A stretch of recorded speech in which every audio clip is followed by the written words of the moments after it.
Hey, deserving listeners, this is the fourth and final, I'm vowing that this is the final episode in which I read your mental health hot takes and react to them. I sent out a survey a while back. I think I put the survey on Patreon and on YouTube, and hundreds of people gave their mental health hot takes, and I thought I would continue reading them. Now, I want this to be the last installment, and what that means is that I'm going to have to be selective about which hot takes I read. So what I'm going to do to go quickly is I'm going to pause the recording and read through the hot takes until I find one that I want to read, and I will commit to only ones that are things I can talk about quickly, because if I don't do that, then this series of episodes will be like 12 episodes long, and that seems ridiculous. So let's get into it. I'm going to pause it, and I'm going to look to the next hot take to read. All right, this hot take is from YouTube member Kate from Sweden. She says, sometimes self-care culture involves doing specific things like start your day with meditating for 2 hours, or do this or do that. And it's supposed to make us feel less stressed, but for some people, it becomes pressuring. Sometimes we just need to acknowledge our feelings and let them be there without trying to do something about it in that moment. End of hot take. Yeah, I completely agree. I mean, you give an exaggeratory, I hope an exaggeratory one, of people saying, come on, self-care, start your day with 2 hours of meditation. Vast majority of people do not have that amount of free time or want to do that. I don't like meditating. I don't hate it, but I've taken a lot of classes.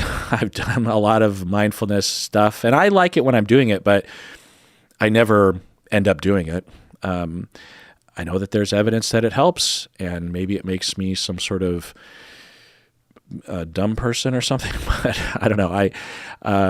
There's other ways to get at what I could be getting at with mindfulness, like exercising for me, walking, hanging out with the dogs, staring at nature, having a cup of coffee and talking with a friend, playing music, writing a song or something. There's all these things get at self-care, concentration, relaxation, endorphins or whatever. Anyway.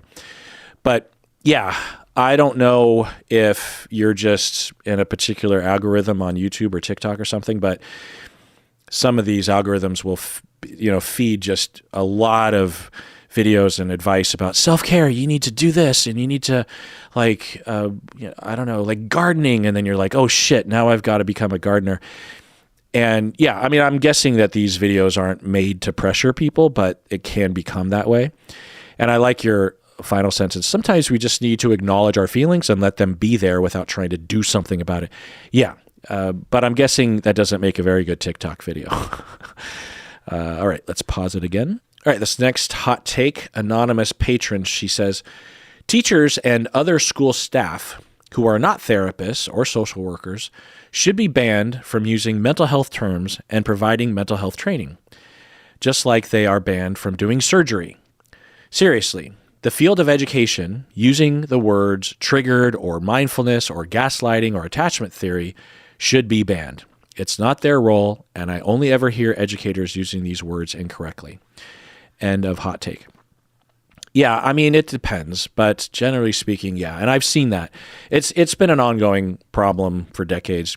Like when ADHD became more, when there was more awareness around ADHD, you had an increased number of teachers that, through their own experience, let's say, the thing that I would see is you would have a teacher who would not really know ADHD, but in the course of them teaching, say third grade, they have a number of experiences with kids and parents and clinicians who come to them and say, by the way, little Johnny has ADHD. And the teacher's like, what's that? and how can I help? And there will be a collaborative process where the teacher is brought into the treatment team, and it works, and it's helpful, and it's great, and it explains why little Johnny is a little antsy in class and that kind of thing. And then you fast forward 5 years later, and the teacher has been there, done that, and they feel like they have some expertise around that. And so they start themselves to see little Jenny, and before anyone comes to them, they're like, oh, I know little Jenny has ADHD because da-da-da. Now, it's possible. And can a teacher be good at detecting this sort of thing? You know, they have a unique perspective at school. They have that data. And if they know what ADHD is, generally speaking, then maybe they can be good people that can identify some signs. But what I would see is that teachers would take it way too far. They would pressure parents to get the child on Ritalin or Adderall or something. Back in the day, it was Ritalin was the main one. It's less so now, but there was this trend among some teachers, not all, that I would hear from the parents or from the kid, yeah, my teacher is telling me that I need to be on Ritalin. And I'd be like, what? A teacher diagnosed a child with ADHD and also is prescribing not prescribing, right? But is claiming that they know, you know? And I kind of get it, because if you're a teacher and you literally have 150 students and like 5 of them are presenting a major problem, and like 50% of your energy is being spent on those 5 kids who may or may not have ADHD, and you've learned through experience that if they're on medication, they do better in class. I get it that you're trying to cut short, either you have a shortcut. And I realized this recently, that a friend of mine actually just retired as a high school history teacher, and he's one of those guys that they make movies about, you know, like Mr. Holland's Opus. Is that about a high school teacher with Richard Dreyfuss, right?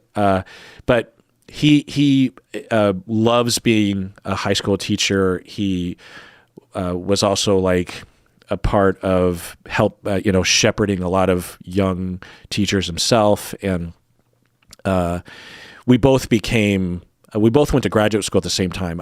I became a therapist, and he went back to graduate school to become a teacher.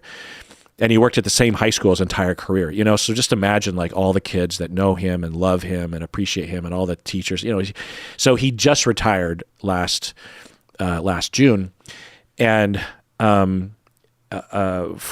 he also loves movies, you know, and we often, when we get together, we'll talk about movies and stuff. And I got together with him for a beer and a burger recently, and he was telling me he's like, oh, I have all this free time. And he's like, yeah, I saw this movie. It was amazing. Have you heard of Parasite, the movie? And you know the Korean movie. And I'm like, have I heard of Of course everyone's heard of Parasite. Like everyone saw it.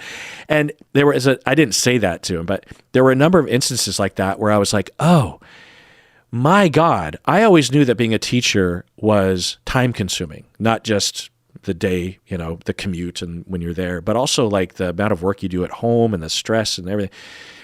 And because I know how much he loves movies, and there were a lot of little indicators that I was like, oh my God, like for the past 30 years of you being a teacher, being a teacher has just dominated your life, you know? And on one hand, you're like, well, great, you know, someone loves their job, but it's not fair, because 1, they don't get paid enough to do that. And 2, they should be able to see Parasite, you know, the movie. Didn't it win the Oscar? It's like, it was one of the most popular movies like 5 or 6 years ago.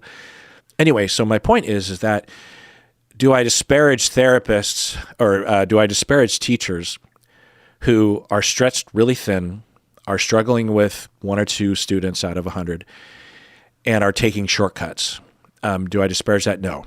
But it should not be the trend. And the solution is not to say, teachers, shut the fuck up. The solution is to have a robust federal or state taxpayer funded program that quickly detects and works with the community and the teachers so that teachers don't have to cut shorts, that they don't have to take a short. All right, let's pause again. All right, this next one is pretty easy. Angela, she says, a lot of people are being hurt by people with avoidant attachment because people with avoidant attachment have a tendency to withdraw from communication and relational repair.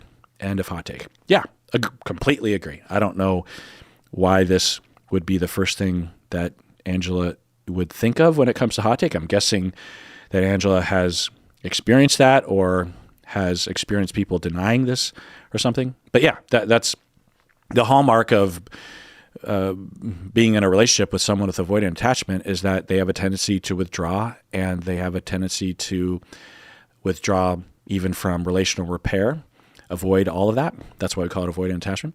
And it's very, very hurtful and very, very, hurtful. All right, let's take a break. Let's take a break. All right, back from the break. Anonymous, I read ahead, and this hot take is, I think, repeated a few times, and other people gave this one as well. Autistic people who don't have borderline personality disorder don't get misdiagnosed with borderline. Wait, autistic people who don't have borderline don't get misdiagnosed? Wait, I am assigned, I read ahead, but I didn't read it fully ahead. Maybe dyslexia is involved. I am assigned female at birth autistic person, and according to the internet, I had all the chances to be diagnosed with borderline just because of AFAB plus autism combination. But I was diagnosed with autism instead. Although I was screened for personality disorders because I filled out SCID-5.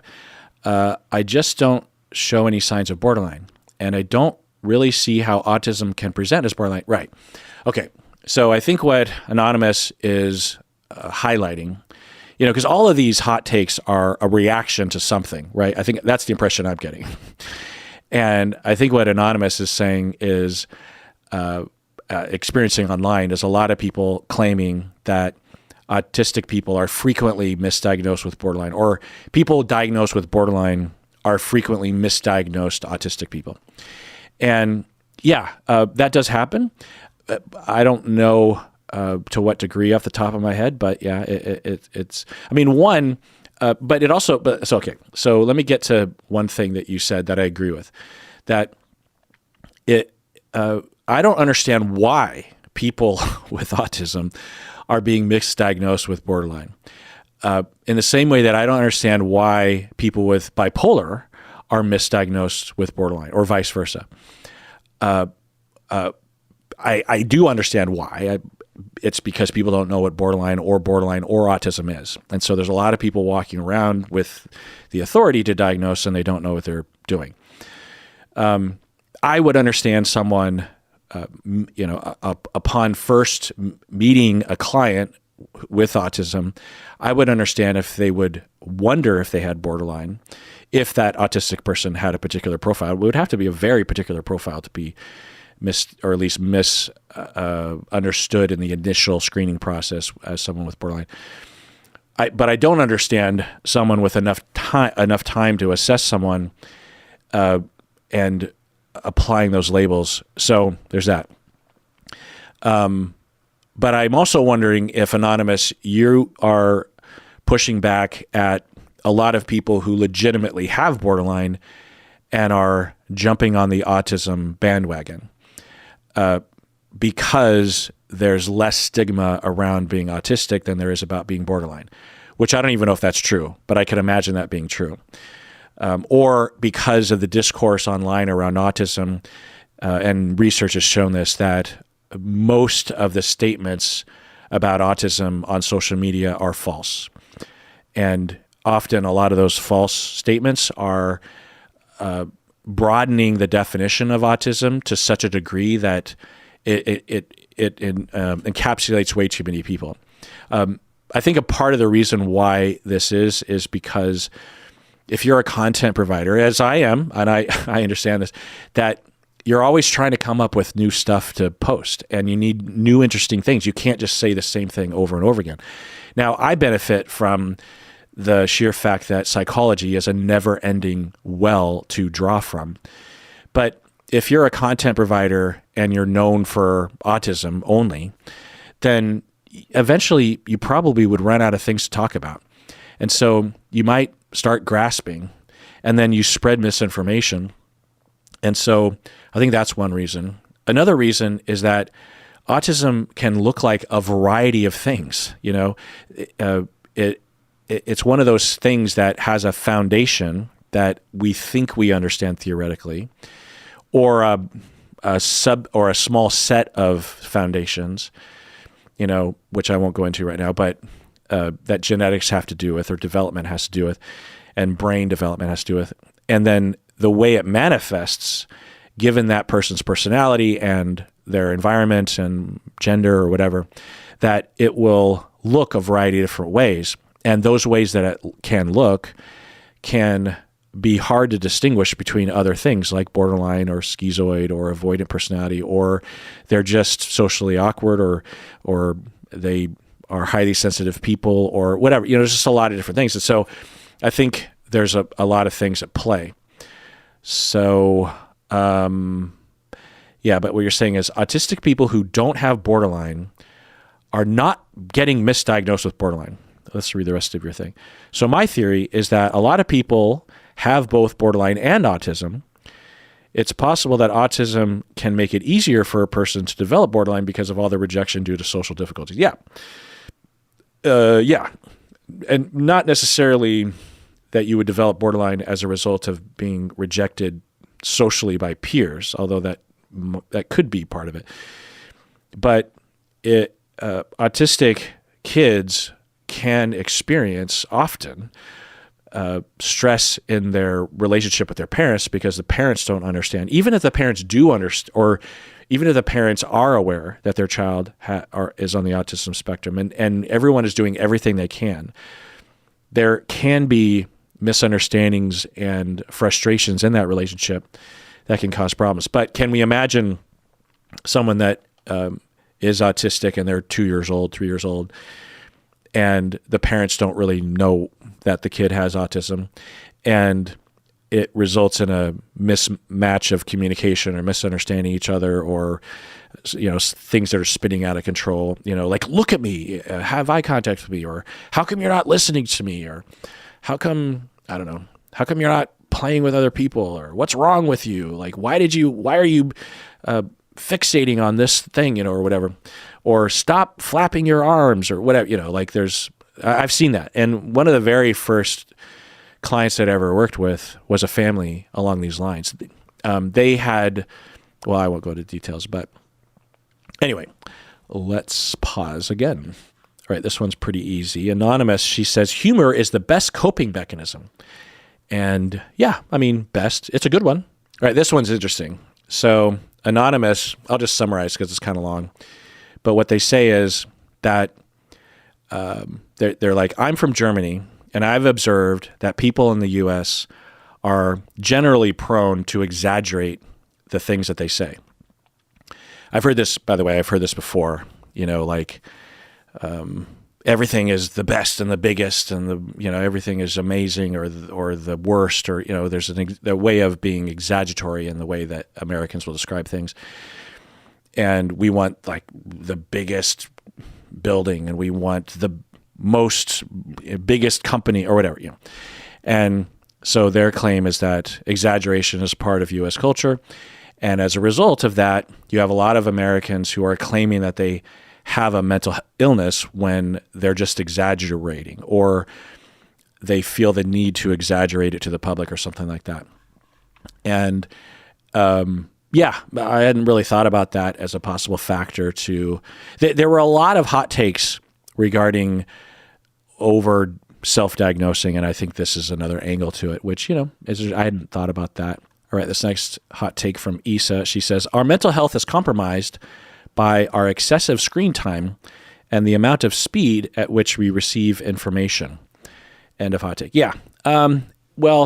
So screen time is complicated because it depends on what we're doing. It depends on what we mean by excessive. It depends on our needs. But there is an association there to some extent. But you can have someone that has way above average screen time and is totally fine. It just depends on their life overall. It depends on what they're doing, depends on their disposition, depends on the other aspects of their life. If they have like 5 kids and they're on their screen for 16 hours a day, then yeah, it's going to cause a lot of problems. But it just kind of depends. We tend to have this simplistic way of looking at it as just like, oh, too much screen time and therefore you're doomed or something. And I mean, in general, it's not a bad heuristic to have, but it really just kind of depends.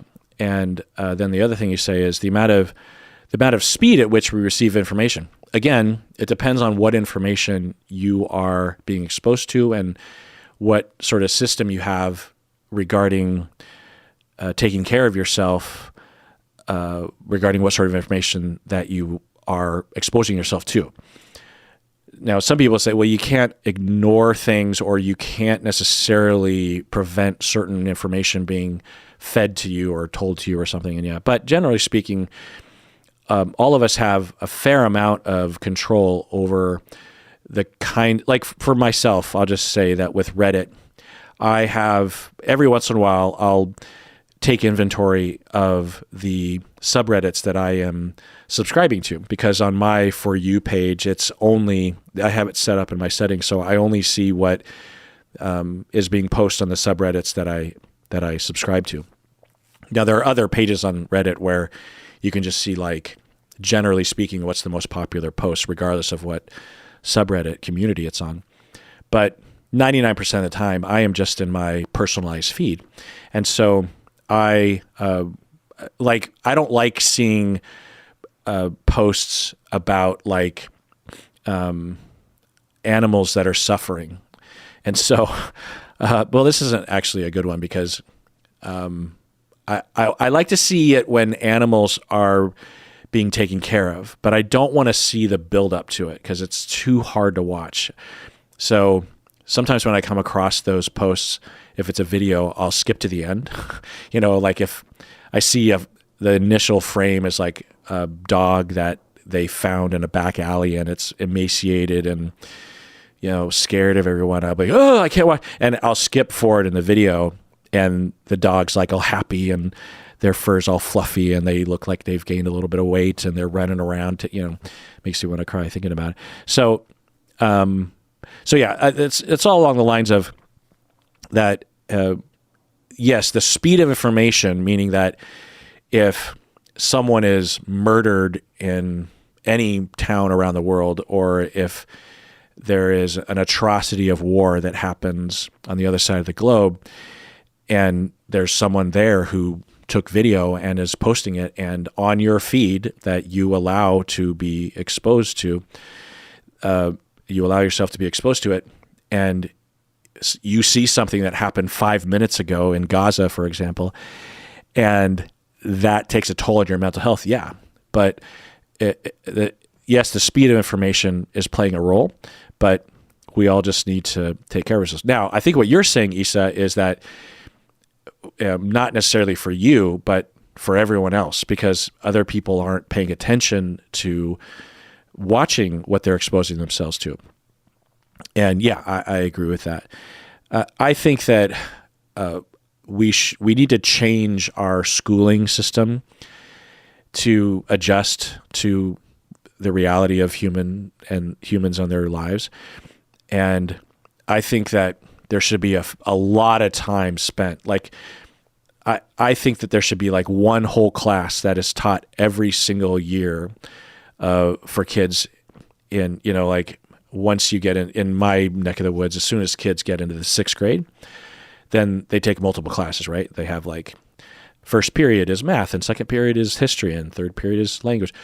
There should be a class from 6th grade all the way through 12th grade that addresses these sorts of things, that addresses this thing, that addresses self-care or sort of important psychology concepts. And I know that some schools are doing this, maybe not this specifically, but there are teachers and schools that have programs along these lines. But I think it needs to be actually formalized, and there needs to be a cultural shift of understanding that yes, kids need to be prepared with language skills and math skills and science skills and other kind of skills. But the skills that they would really benefit from knowing are like attachment theory, or how to manage one's algorithm, how to detect when Zuckerberg is trying to suck you into a hole of radicalization because it's good for their stock price, that's right. Anyway. All right, looking ahead, this hot take is good to read.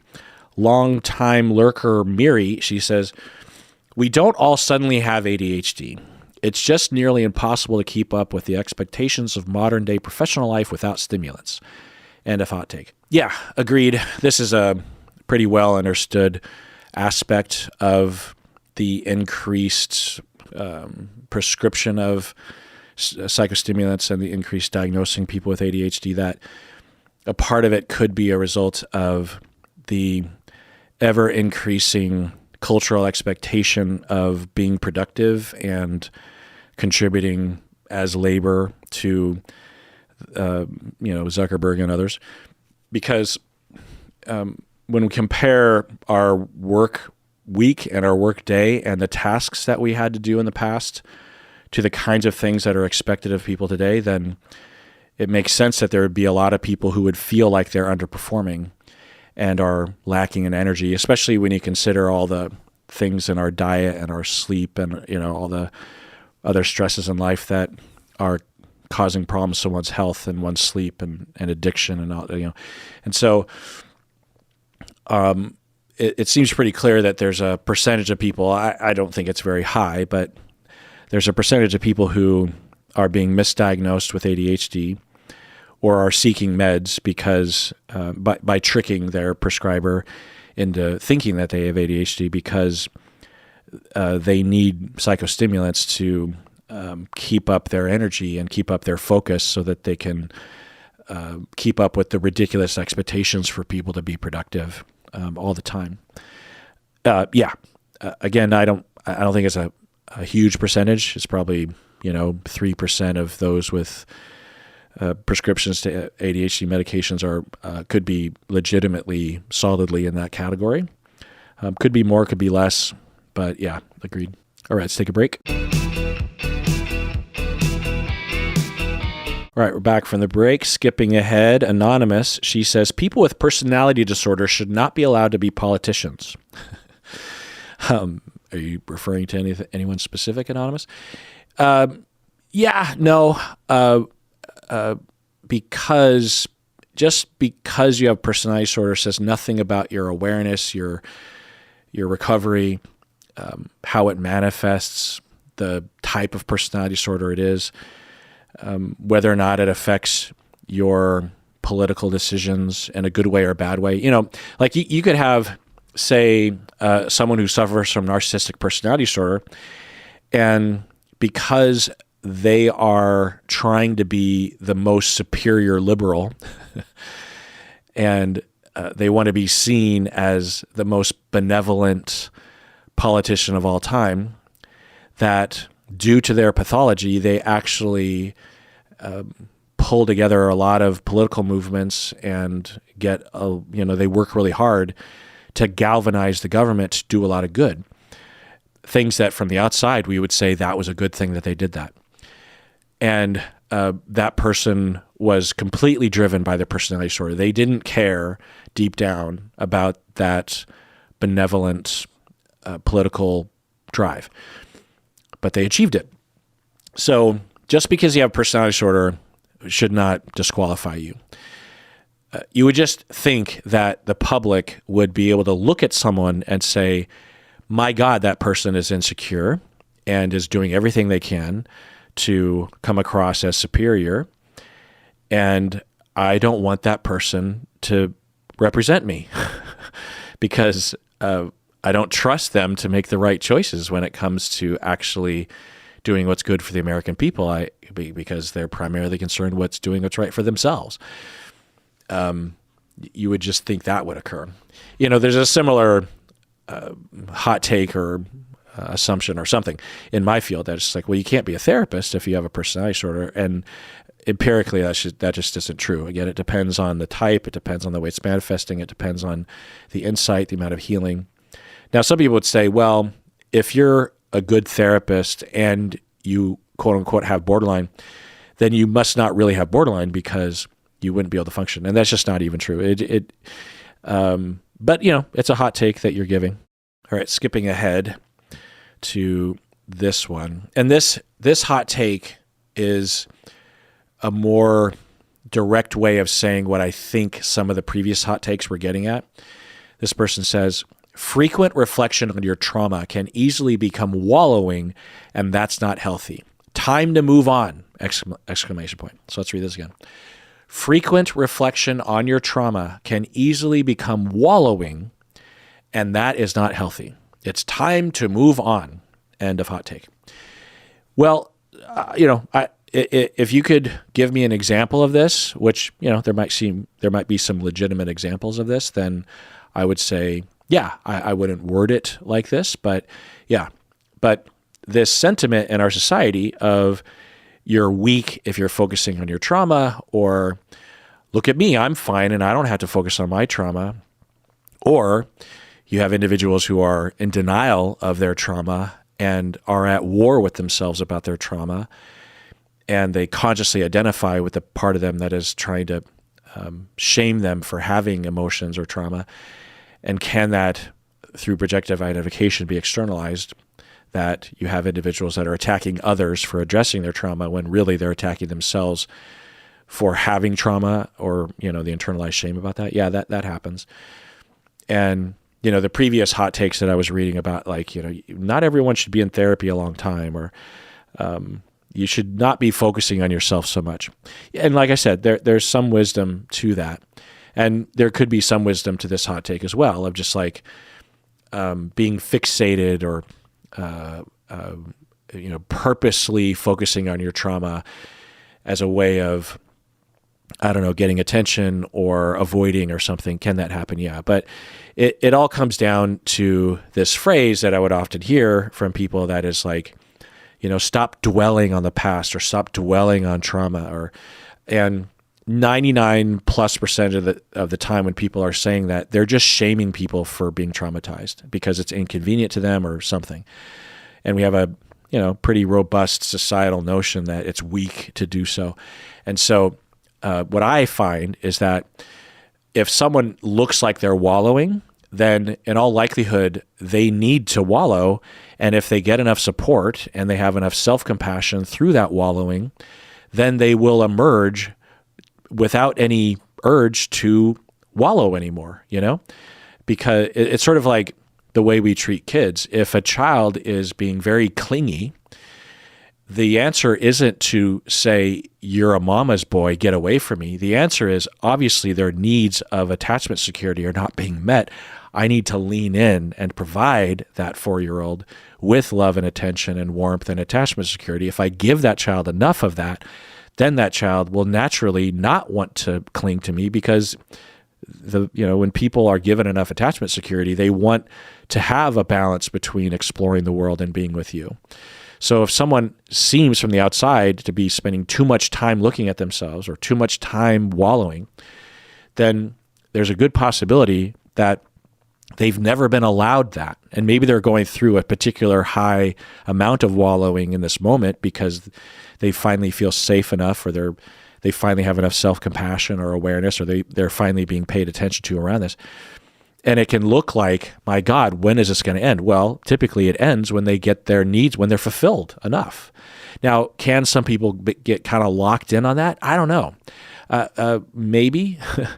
But again, the analogy is you have a 4-year-old that's being very clingy, and there's this notion that if you accommodate that, then and reward that by allowing them to cling to you. Again, case by case basis, right? It kind of depends. But generally speaking, if you have a kid that is frequently reaching out for attachment security, we generally have enough knowledge about a child's earlier life that we could probably say, oh, well, it's probably because of this and that. Then this notion of just like, well, if I reward the clinginess, then the child is going to just continue to be clingy, and I don't want that. Kids people generally speaking want to be independent. They want to explore the world. If they're not doing that, then there's a reason for that. And if you address the reason, then they will, again, start to explore the world. Anyway, it's actually the same with narcissism. There is this notion out there that if someone suffers from narcissistic personality and they're very braggy and they're very grandiose and they think they're superior and everything like that, even among many therapists, they believe, well, you have to confront someone on that and say the world doesn't revolve around you. And that's actually the opposite. What helps people with narcissism is that you indulge their narcissism. Now, you don't reinforce false notions like they're superior, for example. But if they want to dominate, this is individual therapy, it's not couple therapy, but when I have a narcissistic individual client and they want to be superior to me, which they often do, then I let them be superior to me. If they want to claim that they're smarter than me, or they know more things than I do, or they're a better therapist than I am or something, then I indulge that. Because when they are given that care and that admiration that they should have received when they were young, once they get enough of that, then they don't need to do that anymore, and they will just stop doing it. Another manifestation is they want to dominate the conversation sometimes, so they'll just talk. And the inducement, the countertransference, the projective identification will induce me as a therapist to want to get that narcissistic client to shut up and let me talk, and to create balance or to teach a lesson or something to the client. But that's just falling into the trap of the projective identification and the countertransference. And it's complicated. There's a lot of detail here. But generally speaking, when I will always have that urge with narcissistic clients, and generally speaking, I remind myself to keep my eye on the ball and to treat this client like they're a 3-year-old who is neglected and really needs to be paid attention to. And so I identify with that vibe and I give that vibe. So as that person is taking up all that space in my office, I indulge that, and by indulging that with enough corrective experience, they no longer need to do that and will no longer do that in my office and outside of my office. Now, I want to be clear that, let's say you had a spouse that went to therapy that might have been on the narcissistic spectrum, and your spouse with narcissism came home and said, my therapist says I'm right and you're wrong. I don't do that. Now, might my clients do that? Yeah, they do sometimes because, they're distorted. But I have, I pay a lot of attention to the things I'm saying and the things I'm endorsing. So when I say I'm indulging a client, I don't endorse things that I would guess would be harmful to themselves or people around them. What I indulge is the vibe.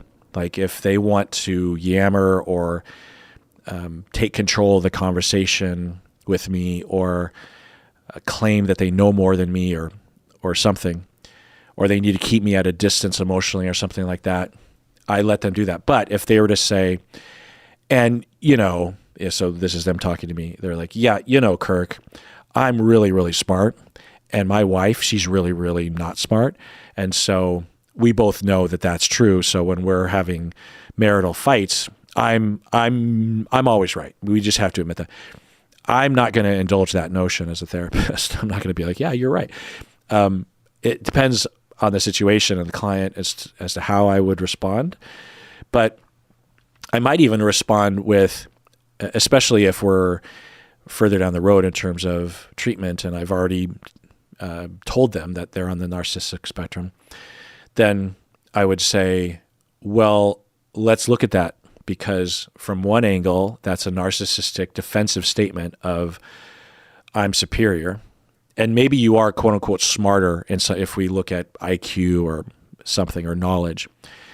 But what you're doing right now is you're trying to explain away your wife's position or complaints or ideas or something because of the conflict you're in.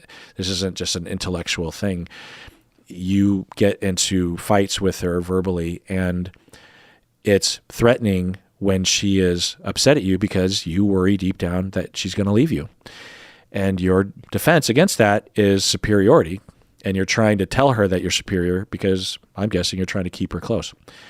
Let's not do that. All right, this next hot take is a variation on other ones, but I'm just going to mention it. I'm not going to go into detail, but I just want to mention it. I saw this one come up a lot.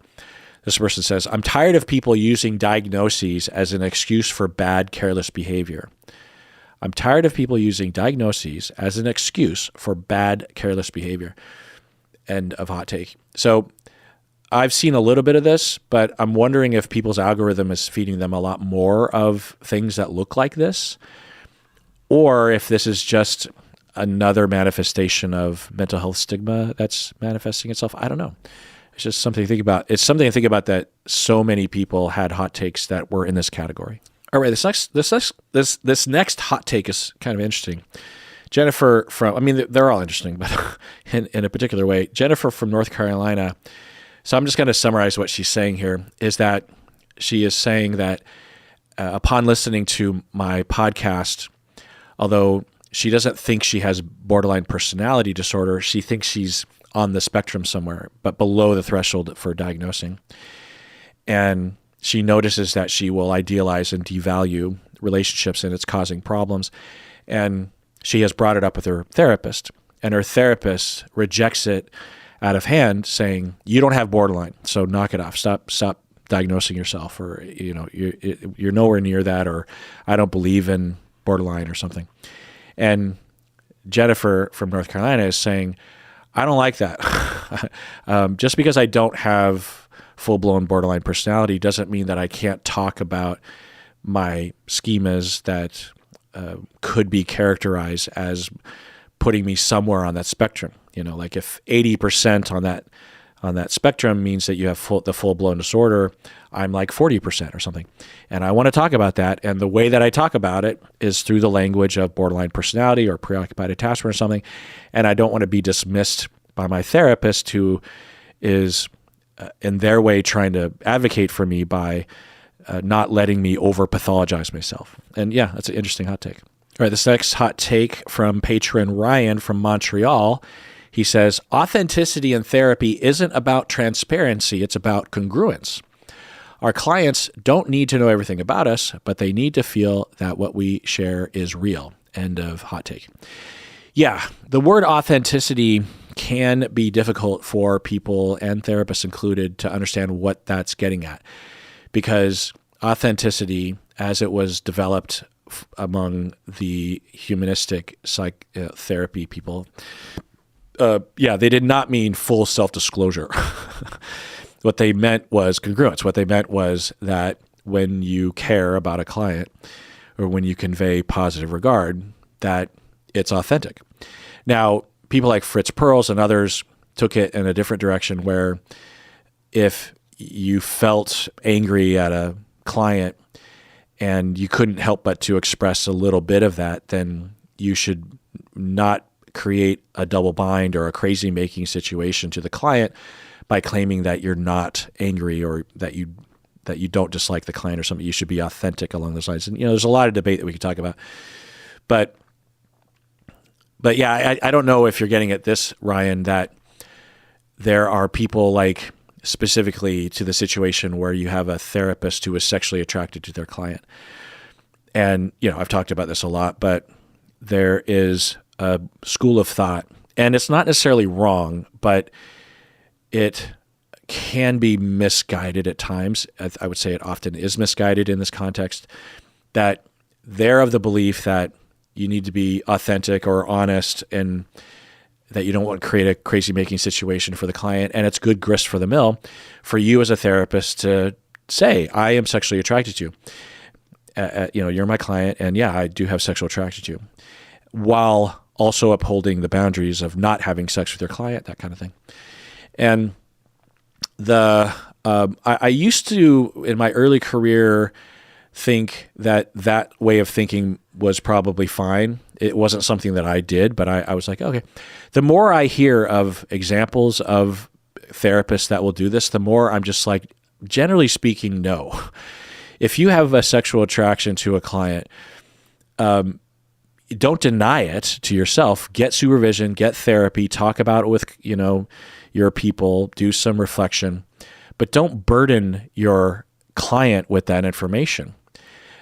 Now, I guess there are some situations where it might be necessary to do so because if the client is detecting it, but honestly, if the client is detecting it, then what the fuck are you doing?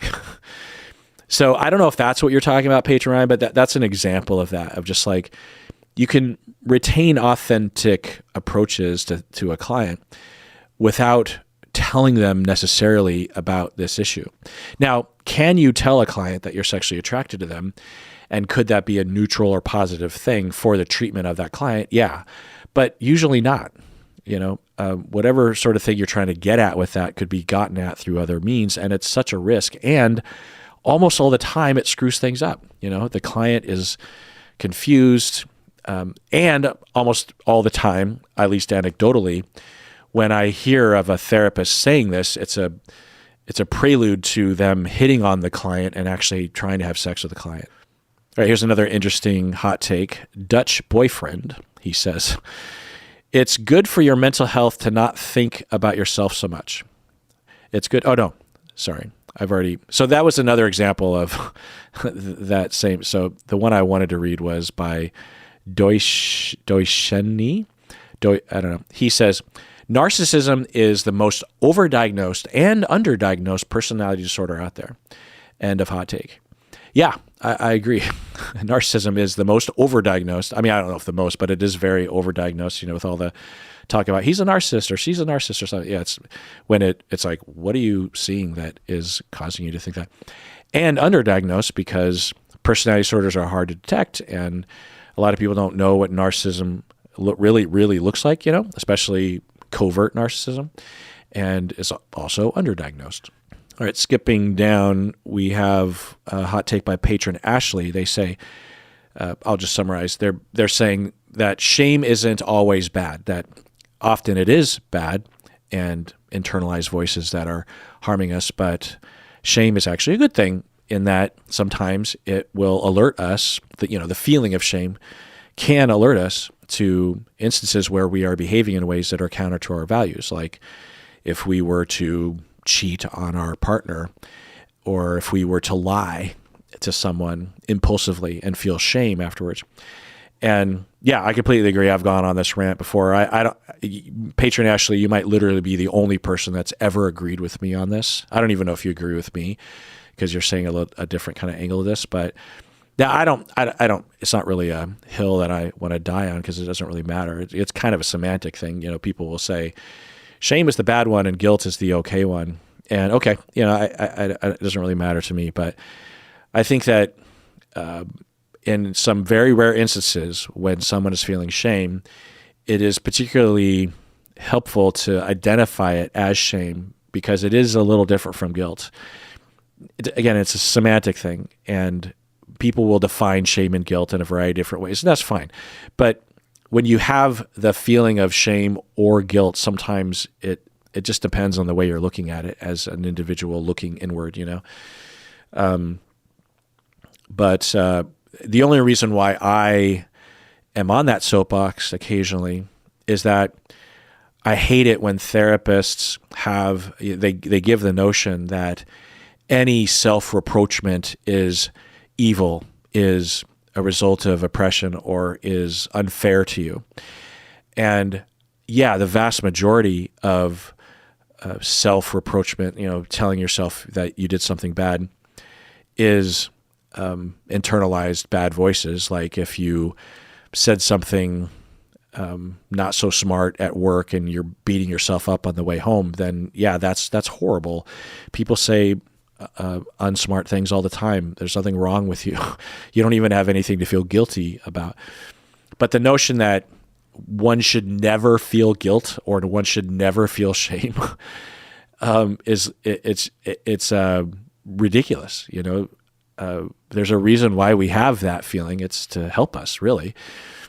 Now our society fucks us up by giving us way too many things to be ashamed of, like the way our hair looks, or how much money we have or something. That's obviously a problem. But yeah, Patron Ashley, you and I are in alignment on that one. All right, this next hot take is from Leitra. They say, medication doesn't work for everyone, even when they do it correctly. End of hot take. Yeah, I would hope that people would understand that medication does. In fact, depending on the medication, like if we just look at antidepressants, they generally, so it depends on how we look at it, but if we're hoping for a sizable remission of symptoms of depression, then I'll just speak for myself that if I had, full-blown major depressive disorder, or I had someone close to me that had it, I would not be extremely hopeful that medication would put a sizable dent in those symptoms. Now, for some people, it does. For some people, it's just like a magic pill. They take it and it's legit. It wasn't placebo. It wasn't some mistake of diagnosis or something. That for some people, the medication just completely works in exactly the way that you hope it would, with manageable side effects, and it's just like amazing. And then there are other people that it doesn't matter what medications they take and nothing ever works. But there's a large group of people in the middle where after trying a number of them, they might find one or two of them that work kind of, So yeah, the hot take that medication doesn't work for everyone is accurate. I agree with that hot take. And I guess there is a notion out there that among some people that if everyone had proper psychiatric care, that there would be no anxious people or no depressed people or whatever. And that's wrong, of course. All right, here's a hot take that might actually be in reference to things that I have said. I'm not sure. Anonymous, they say, people who experience psychosis can benefit from talk therapy. End of hot take. Yeah, so I might have said in passing something along the lines of, look, if someone is full-blown schizophrenic or is experiencing psychosis, hallucinations, delusions, this sort of thing, no amount of talk therapy is going to help them.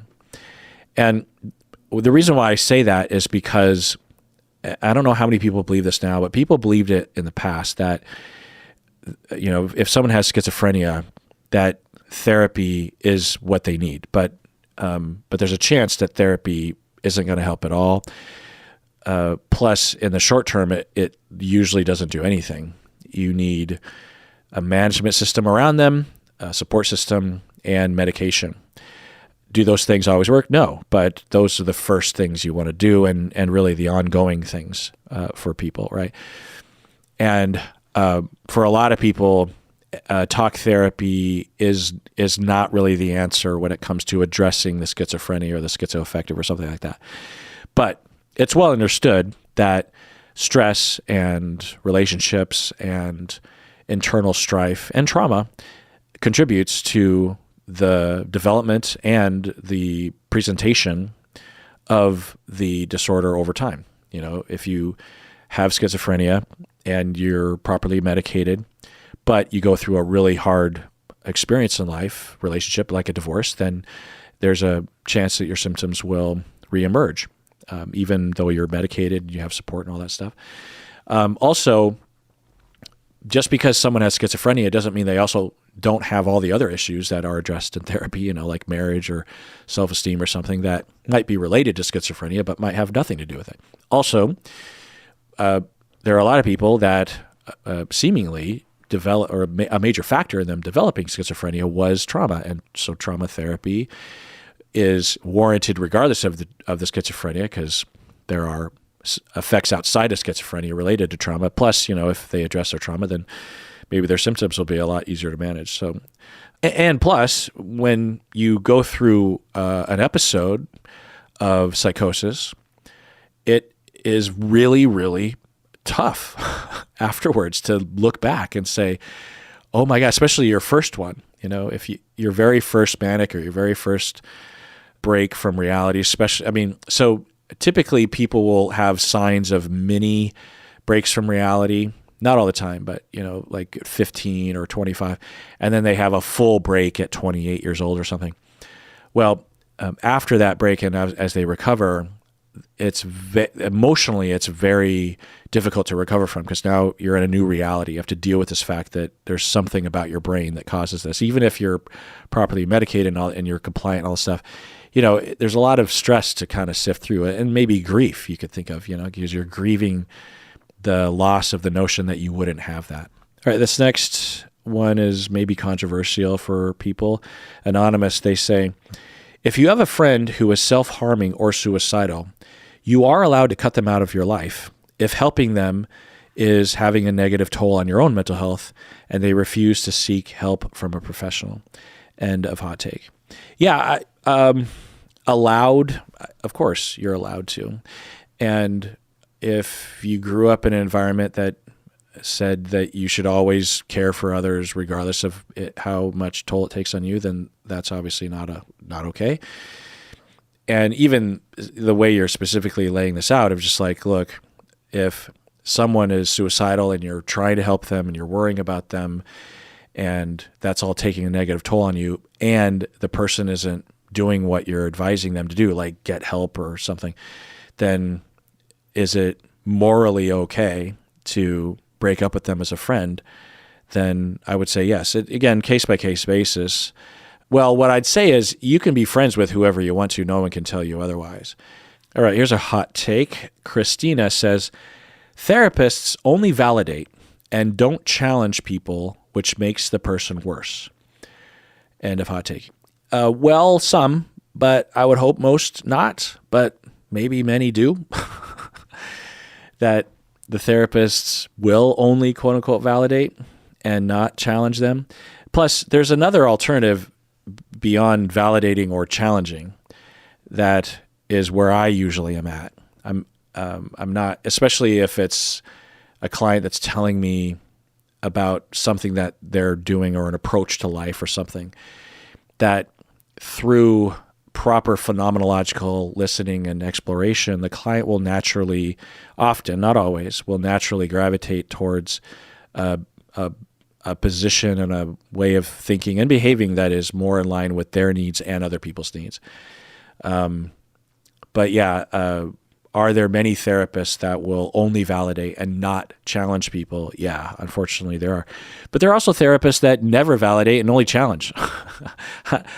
One of my therapists that I actually really liked was kind of like that. It was kind of hard for him to validate me, but he challenged me almost reflexively, and it was very needed at a time in my life. When I was in my 20s, I wanted and needed and very much appreciated and benefited from someone that challenged me at every turn. I still remember some of the things that he challenged me on that I'm just like, oh my God. But it was so needed, so helpful. And it was at the point where I'd be driving to therapy and my hands would start to sweat from a fight or flight reaction of just like, oh shit, or like pre-shame, And he was also very caring and very nice and, had a good balance. But if I presented him with a situation, like I'll just never forget, I was telling him about a situation and like something that happened that previous weekend or something. And I don't know, I just thought that he would say like, wow, this sounds really hard. And he didn't. He just said, wow, like, I can't remember what he said, but it was very pointed and very barbed, but it was the right thing to do to be in the time. And I think he said something like, wow, that was like, so I'm telling him this story of difficulty, that's something I went through. And I'm thinking he's going to say, wow, that's really hard. Or I'm really glad that you processed your feelings. And what he said was, wow, that's really, really histrionic or something like that. Like, wow, a lot of histrionics this past weekend. And I was like, huh? And Now, do I think it was black and white? No, but it was histrionic, and it was self-indulgent, or I don't know, self-focused or something, or childish or immature. I don't know, but it was what I needed. Now, most people do not need that kind of therapy. Only certain people need or can even handle that sort of thing. I was raised relatively well, so I had a secure base to stand on when he was being pretty blunt with me, All right, speed round. This one's interesting. Flora, she says, romantic love is unethical because it causes harm to self and others. Flora, tell me that you have been broken up with, or that you're grieving a past relationship without telling me that you're grieving a past relationship. Yeah, romantic love is unethical because it causes... You are this close to writing the next love song or the next breakup song. Love hurts. Love stinks. And, if you're suffering from a breakup, I'm sorry you're going through that. I don't want to make a lie to that. All right, here's another hot take. Patron Ari says, trauma dumping is just a quick way to say that you don't want to extend your empathy to another person. End of hot take. Completely agree, Patron Ari. All right, this person has a very interesting hot take that I'll summarize because it's kind of long, that is basically saying that the profession of mental health, to be a counselor, therapist, psychologist, that the way to become a professional, to have the credentials to do therapy, is way too involved. There's too much time, too much money, too many tiers, and all of that is unnecessary. There's too many hoops you have to jump through, that kind of thing. I'm summarizing. It's not exactly what she was saying, but it was along those lines. And okay, so the thing that I think most of us would agree is that we want clinicians who are designated by the government to have a license to practice, that we would want those people to be helpful and not harmful, generally speaking, right? So how do we get there? And now you could make the argument that many things involved in the training process, the supervision process, and all the hoops you have to jump through have nothing to do with that, which I would agree with. Specifically, the test, the licensing test that people take. We know from research that how one performs on that test, which is basically just kind of a weird memorization test, and it's also like arbitrary. Like I would say about a third of the questions on the typical licensing tests, not across the board, not necessarily for psychology, but for therapy and counseling and this sort of thing, that the questions on the test are the answer that they've identified as the right answer is usually completely debatable, sometimes just false, just like on its face wrong. Because you have human beings that are like trying to build this test. And if a human being is not smart about something or is biased and they develop a question, and the people that decide as to whether or not which questions are allowed to be on the test, all of them are kind of stupid about something, then there's going to be a stupid question on the test, and that happens a lot. And they have to continually change the test because they don't want to give an advantage to people in the future, because if they keep all the same questions every single time it's administered, and like in the like in marriage and family therapy, I think they administer the test like 4 or 5 times a year in Washington State. And so there's this continual pressure to come up with new and interesting ways to ask basically the same questions. Or anyway, but we know that one's performance on that test doesn't have much, if anything, to do with one's ability to actually help people versus harm people as a therapist. And yet it is the single most important thing that you have to do in order to be licensed by the government, aside from getting all the education and but that's like in terms of one action that you take anyway. And a lot of things you do in graduate school also have little to do with how helpful you're going to be, like writing papers, for example. In most programs, mine included, the main way that we evaluate students is by having them write papers and evaluating how well they wrote that paper. Well, what does paper writing have anything to do with helping a human being? Now, it has something to do with it because in writing the paper, you're formalizing your thoughts and conveying that you absorbed information, right? And so it has something to do with it. But I know I've had students that, for a variety of reasons, were subpar paper writers, maybe even would have to rewrite papers frequently for me. And yet I knew them eventually, or even at the time, to be not only good therapists, but superior therapists. One of them might even be listening right now to this podcast episode because I've talked with her about it, that she is, and I don't know if she wants me to tell the world about her performance as a student, but she was a good student, but her papers were, just her papers. If I just saw just her papers, I would have said that she's a below average student. But in discussions and her ability to verbalize her learning and integrating a lot of different things, she was one of the best students I've ever had. And I had the privilege of supervising her beyond her graduation and found her to be an excellent therapist. And it was reflected in her client retainment. She had and has currently a very, very successful practice. And so she's very, very helpful. She's very, very good at her job. She's very, very non-harmful. I know this. I supervised her, blah, blah, blah. And yet, as a paper writer, she sucked. No offense. She passed and she was fine. But anyway, can you say that there are a lot of elements that you need to do in order to be given the mantle of a clinician? Yeah, there are a lot of things you need to do that are kind of irrelevant or busy work or unnecessary. Yeah, we can have a conversation about that. But to just write off the entire process, is silly, because a lot of things you do in graduate school, or even arguably, you could say that in taking the test and passing the licensing exam, that you're demonstrating that, you did learn things and you do have the ability to learn things. And there are some things on the test that actually I would even say have to do with your clinical knowledge, your ability to problem solve or something like that. In a perfect world, what we would do is we would not test people on their memorization skills, which is often what these licensing tests involve.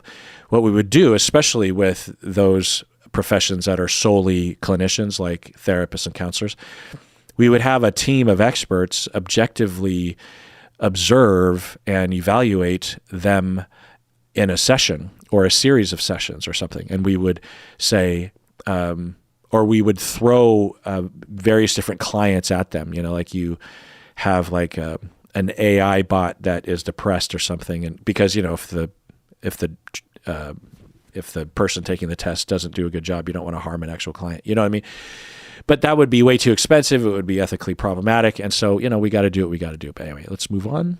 All right. Lightning round. Another hot take. Marco, he says, there are too many types of psychotherapy and it's hard to know what is good for you. End of hot take. Yeah, I would agree with that. I would say it's a problem that there's many different forms, because if you understand the forms, then you understand the umbrellas of forms.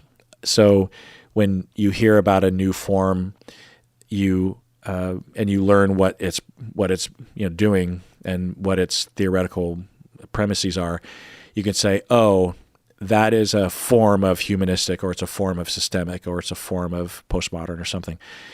And therefore, it's not really like its own category. It's a subcategory or a particular integration or something. And that can help, because there's literally hundreds of documented official forms of therapy, but there's only 8 or 9 broad umbrellas of therapy. Now, some umbrellas are very broad, like humanistic is an extremely broad category.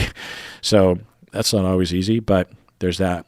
But yeah, this gets at something that I will occasionally lament and talk about on the podcast, which is that we tell people to go to therapy, but we have no system of helping people determine what sort of therapist they need to go to. We also don't have a culture in which therapists can even identify what sort of therapist they are. So many therapists that I talk to, they don't even understand that there are areas of therapy that they actually don't know that much about, or there are strengths of theirs that they should be leaning into. You know what I mean?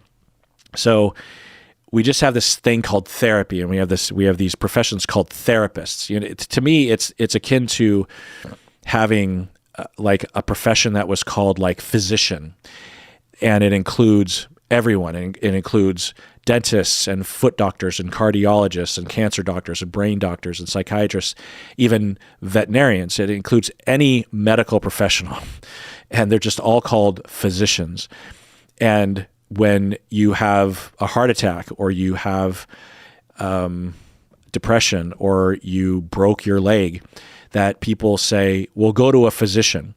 And then you call just a random physician out of the phone book, hoping that, or thinking and or hoping that physician knows how to treat your very particular problem.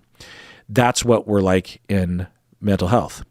You could argue it's a little less broad than that, because the difference between like treating someone's broken bone versus treating someone's depression, and all the various things that we could talk about that medicine can address, that there's a wider set of specialties that are necessary. But it's close, you know what I mean? At the very least, it demonstrates this problem that we have, right? That we're just like, oh, you are sad in your life, or you are hating your marriage, or you are having a lot of triggers at work, maybe PTSD, like go to a therapist. Now, sometimes people say talk to a specialist in trauma, but like I was saying earlier, a lot of therapists will advertise themselves as being specializing in trauma, and they aren't specializing in trauma because they don't know anything about trauma. They don't know anything about pacing of exposure or any of that. And I was one of those people when I started out. When I had my Psychology Today profile in 1999, because I'm pretty sure that existed back then, or at least soon after. I'm pretty sure I checked the box that said that I am, I work with trauma, even though I know now that I had no idea what I was doing. I was fine with listening to trauma, I was compassionate and safe to talk to, but I didn't know what trauma was and what needs to be paid attention to, and all, let's tell my deep dives on that. So, what I came to as a solution was that we should have a government agency that is well-funded, part of public health or something, that anyone can call, and these people know how to direct people, and they know how to confidentially assess people to point them in a better direction than them just looking up names in the phone book. They don't really have a phone book anymore, but you know what I'm saying? That this person wouldn't be perfect, right? I'm sure that with, an hour-long little assessment or half an hour-long assessment that they might get some things wrong, but it would at least be a little bit better. And they would be trained, and it would be their job to quickly know the markers of certain issues, and they would be in contact with all of the different agencies and private practicing therapists. They would have done that legwork, or the legwork would be done by the agency, and that individual public health worker would have access to that database. Like if a private practicing therapist claimed that they specialize in trauma, this agency would have a way of confirming that. Do they actually understand trauma, or are they just claiming that they understand trauma? And that could be hard, but think of the benefit that this could provide the world, right? Not only would it benefit clients, obviously, but it would benefit therapists, because then therapists would be getting the clients that they are good with. And so many clients are walking around looking for a therapist, or they tried to find a therapist and it didn't work out, and then they never go back to it.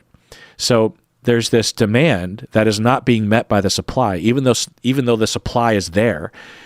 by the sheer fact that the demand and the supply don't know how to meet each other.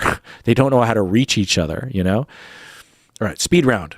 Jordan Allen, she says, I'll summarize it. And this was a common hot take that I think I already addressed kind of in other hot takes, that basically what she's saying is that people are claiming boundaries that they claim are healthy, but really it's just a way for them to avoid, or it's just a manifestation of individualism run amok. And it's bad that you have all these people saying, I'm going to establish my boundaries because I deserve it, when in reality they're just isolating themselves or avoiding the normal things that happen in a relationship, or they're following a trend of boundary setting for the sake of boundary setting. And yeah, I don't know. I don't. I can kind of relate to this hot take, maybe. I don't think I've seen it in my personal life, or even among my clients. I'm not really in the sort of algorithm that feeds me that kind of stuff. So I don't know. If you do, let me know in the comments. All right, this next hot take is from Bunny. She says, understanding and the treatment of mental illness is still so severely in its infancy, and it's why people struggle even after medication therapy and all the help in the world. End of hot take. Yeah, I agree and disagree. I of course can't know what's in the future, but on one hand, absolutely, we are in the infancy of understanding the brain and the mind and mental health and all this kind of stuff. It's pretty clear that we are. Having said that, I think that sometimes when we zoom out and we look at the state of mental health care and understanding, and we notice that a lot of people are still suffering even though they're going through a lot of treatment and da-da-da. And we conclude, oh, we must be in the infancy of mental health, because once we know more, those people will be treated effectively so that there won't be those problems. I actually don't think that's true, because, it depends on what we're talking about. But I think that the human condition is such that regardless of future technologies and furthering of research regarding medication or something like that, or other kinds of treatment like transcranial magnetic stimulation, that kind of stuff, that it's sort of like with grief, that there's nothing you can do about grieving the death of a loved one. To take that away would be to take away what makes us human. And I know that is like a kind of a trite thing to say, but I think it's very real. Now, in the future, way down the line, might there be a way to actually take that away? Maybe. But I would imagine that if that occurred, that we would not be us anymore. And maybe that would be a good thing. I don't know. Maybe like eternal contentment or bliss or something is better. What do I know? But I think that a lot of what we frame as mental health is life. Now, I would also say that therapy can help with that. The first time I went to therapy when I was 19, I didn't have any mental health issues that I was wanting to address. I was wanting to address some philosophical things and some attachment-based things. And I was talking with my friends about these things, and I just wasn't really getting the kind of discourse or the kind of exploration that I was looking for. And so in frustration, I went to a therapist because my friend had been to therapy, and he said, yeah, there's at the university, they have these therapists that they're, I think they were like $15 or $30 a session or something. And even though I didn't have much money, I was like, well, I could maybe afford that. And so, on one hand, yeah, like 50 years from now, will we have better medications for things like depression or anxiety or, that sort of thing? Yeah. But a lot of the things that we frame as mental health related, I don't think are alleviatable through any kind of technology. Sort of like with trauma. If you are neglected and abused from age 0 to 5, I just can't imagine that there would be some magnet treatment or medication or some biological thing that would change that would fix that, you know? Now, I also don't think that there's some future psychotherapy that will be discovered that will address it any better than what's available today. Now, what I think in 50 years, at least I hope, will be true is that we will have a better system of educating clinicians and helping clinicians understand what they know and what they don't know, and helping clients to reach those right therapists. So I think that those things will be different, but I don't, because a lot of the, in a certain way, you could say that there have been no new developments in psychotherapy in the last 30 years, or maybe even longer, because you could argue that the developments in the 90s were just furthering our understanding of things that were already known, or integrations of things that we didn't initially think could integrate, like cognitive and behavioral therapy. So when I see that, it's tempting to say, well, we know everything we want to know. I'm not saying that, but I'm saying that I don't imagine like a complete, like a whole other field of talk therapy that emerges. I imagine that, in the future, when people claim they know how to treat trauma, that they will actually know how to treat trauma. It won't be anything new, but it will be more robustly understood, if that makes any sense. Anyway, another hot take here is from Raya. She says, now, let me get back to, so do I believe that depression through medication or transcranial magnetic stimulation or psilocybin or some combination or something, or even nanobots in the brain that, do something or whatever. Do I think that 50, 100 years from now, their medications will have a higher success rate than our current medications? Yes, absolutely. But people come to therapy and people, will say mental health when they refer to a wide variety of things. Anyway, Raya, getting back, sorry, Raya. I don't think that there will be a pill that will solve existential meaninglessness. You know what I mean? Anyway, Raya, she says, embrace being average. It will reduce your anxiety tremendously. You should embrace being average. Yeah, I actually agree with that. Absolutely. In fact, I tell all my students that in the first quarter, I'm like, I draw this graph on the board and I say, here is the learning curve to be a therapist. And I, being 30 years in, am about halfway up this learning curve. Do I know everything about therapy and about psychology? No, that's absurd. But I have learned a lot in my 30 years. So I'd put myself, let's just say, at the 50% point. Arguably, I'm lower than that, but let's just, for the sake of argument, say 50. Well, let's trace back my knowledge progression to the beginning. Well, when I started graduate school, and maybe I learned a little bit about psychology and psychotherapy before I entered graduate school, but let's just say that my formal education began on my first day of graduate school. So if I plot out where I was when I graduated with my degree, then I would be here on the curve, which is about like 5%, right? So much of what I've learned about therapy and psychology has happened after graduation, right? After getting my master's degree in 1997. So I say this because to the students, I say, upon graduation, this is where you will be. And now you are here, which is at the 0 point.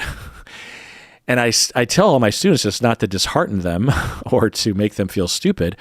I want to release them from the internalized pressure that they're supposed to already know everything. Every graduate student, or I would say 98% of graduate students that I've worked with, enter the program thinking in this very irrational way. They believe that, and I was like this too to some extent, that they're already supposed to know everything.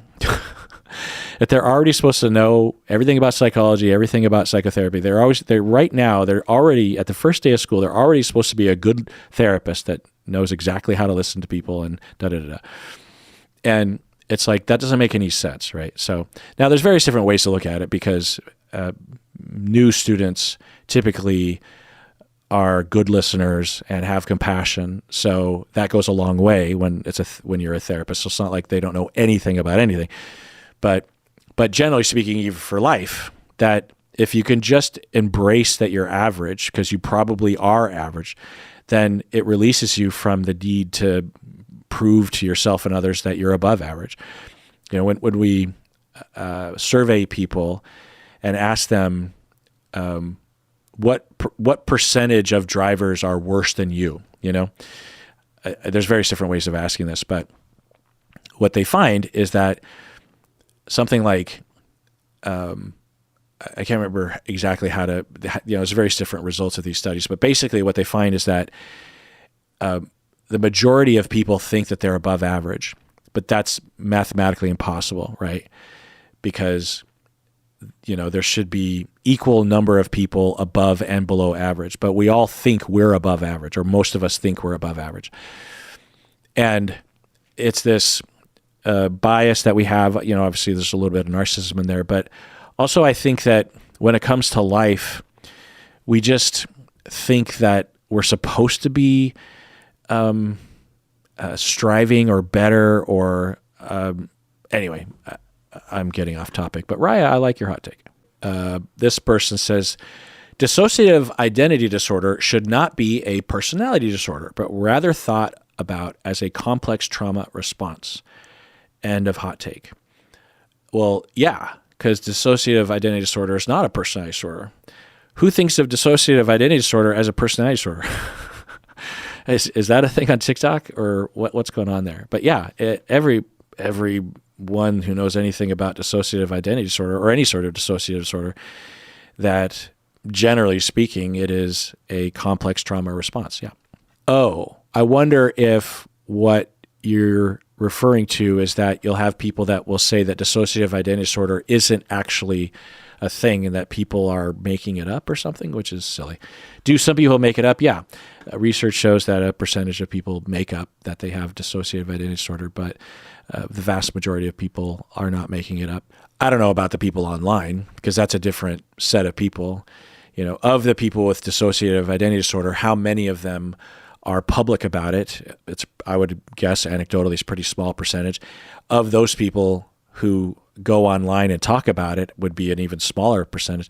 So if you look on TikTok and sample all the people that are claiming they have dissociative identity disorder, how many of them legitimately have dissociative identity disorder? I don't know the answer to that question, but we understand that TikTok is not a representative sample of the human race, because most people with any sort of dissociative disorder, they hate it about themselves, and one, are usually not aware of it, and two, it's very distressing, and three, there's a lot of shame. So the vast majority of people with actual dissociative identity disorder would never go online and say that they have it, for a variety of reasons. Now, there are some people who seemingly legitimately have DID and are going online and talking about it, and they're doing it to reduce stigma, which I applaud big time. All right, this next hot take, there's just so many good hot takes.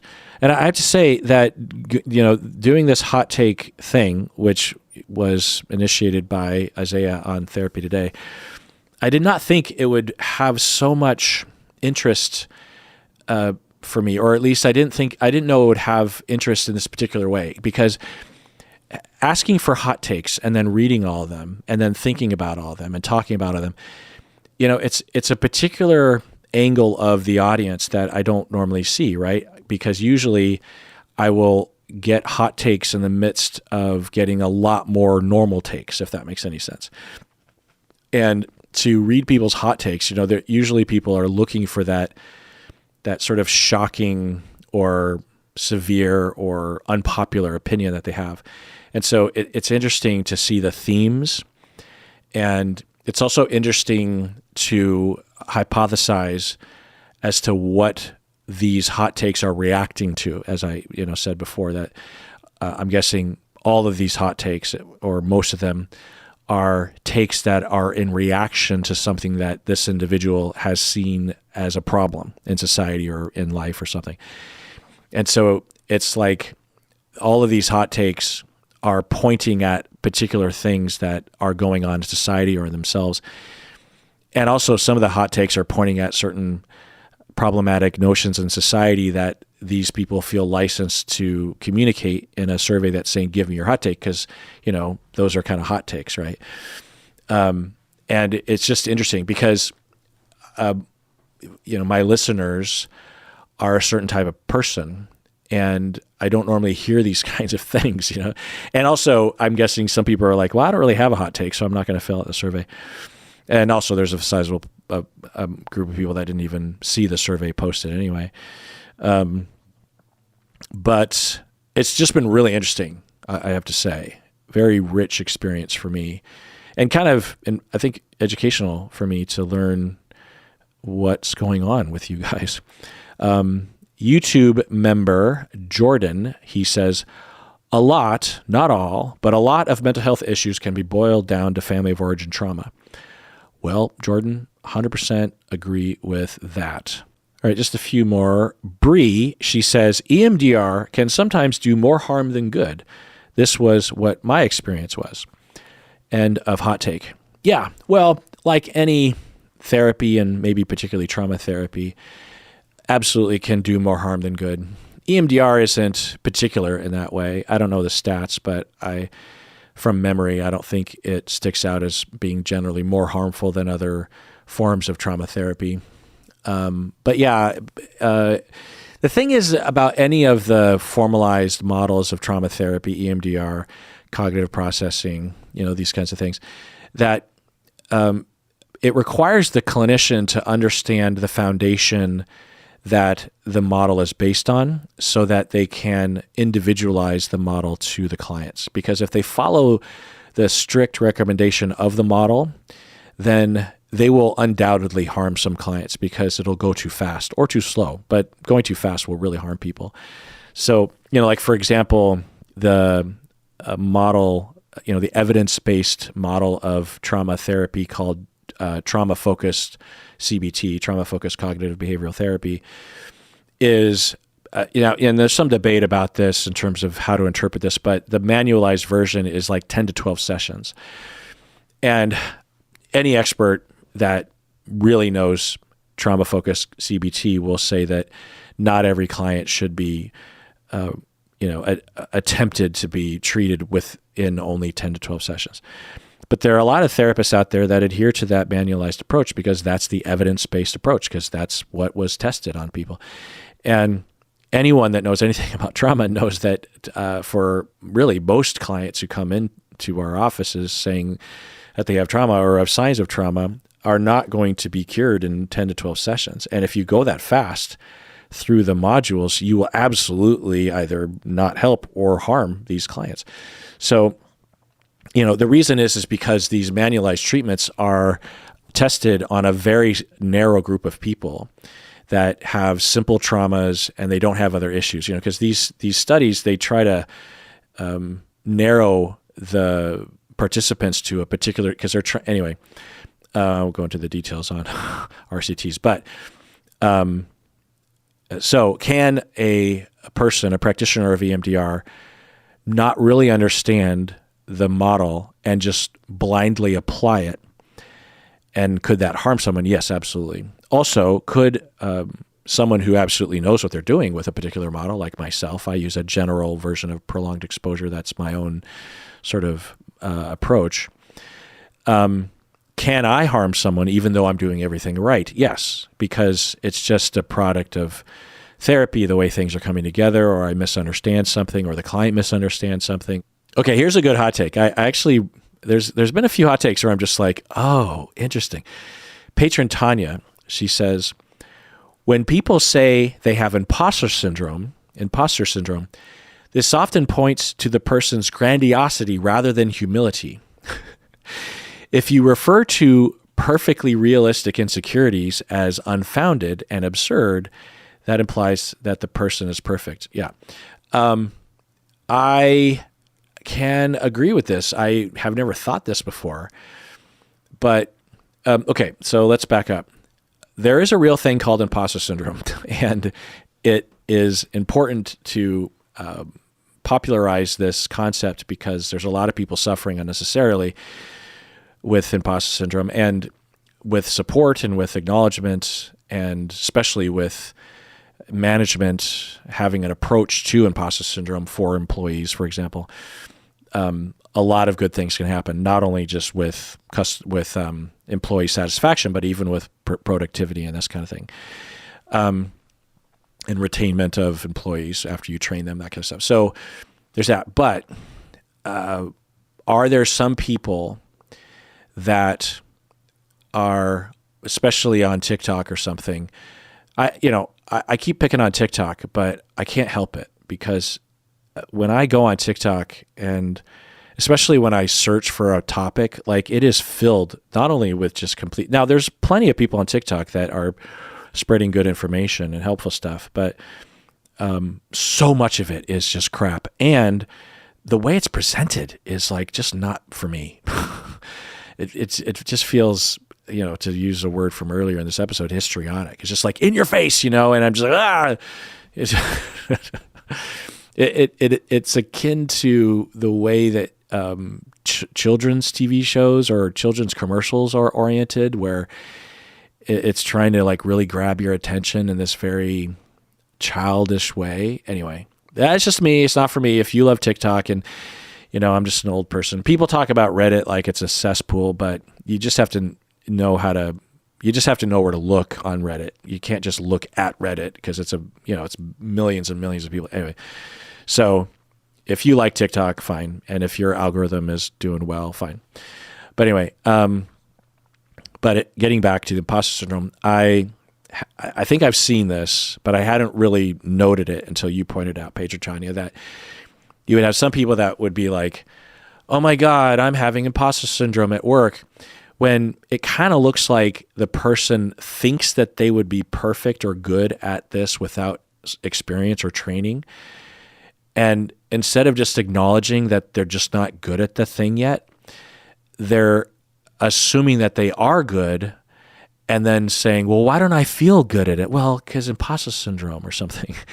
And it's like, no, you're just not good. Like getting back to when I talked to my first week students at the university, in a way, they kind of have imposter syndrome, right? But it's not that they should be acknowledging their skill or experience. It's that they should be acknowledging their lack of skill and experience. It's sort of like reverse imposter syndrome, but it also causes suffering because they have too high expectations for themselves, And maybe technically that is a part of imposter syndrome. I should ask my friend and colleague, Michael Drain, who actually, I think his dissertation was on imposter syndrome. Maybe he knows more about that. But anyway, I feel like my brain's going to mush, but let's just sort of pick and choose a few more. All right. Patron Amanda, she says, social media isn't harmful per se, just in the context of the kind of society that we live in. End of hot take. Yeah, absolutely. It's like saying the internet or screens are a problem. No, not necessarily, but the society we live in makes it a problem for many people. All right, I like this next hot take from patron Rebecca. I'll summarize. Basically, she's saying that you have therapists out there that are claiming they're client-centered, and they hide behind that label when in fact they're not actually helping their clients. They're quote unquote just listening.